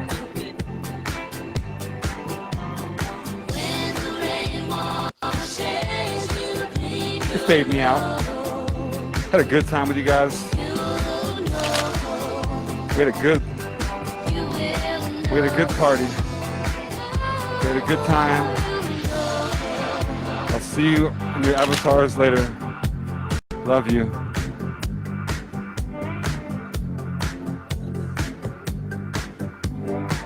You can take pictures, like, behind you.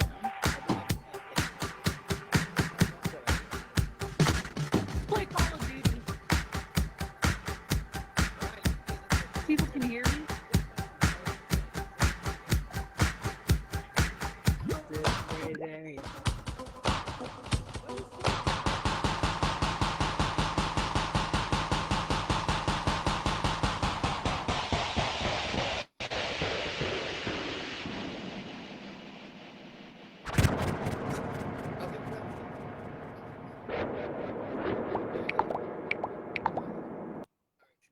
I apologize. I'll buy you a drink. I'll buy you a drink. It's not spawning for me. It's all good, man. All right. Are you okay, bro? They dared me. Guys, right here. Can you hear me? Take these guys out, please. I'll point you guys at. I think you've had too much tonight. Can we call the security? So where's the music going? Anybody know? All right. That was awesome.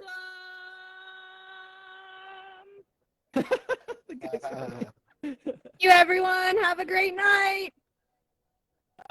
Be Burning Man. Nice. You go home, but you can't stay here. I can hear you. Let's see what happens. Had music. 9 p.m. I think. Yeah. Yeah. Gonna have the Burning Man somewhere. It's on whenever that is, Sunday, I think, maybe.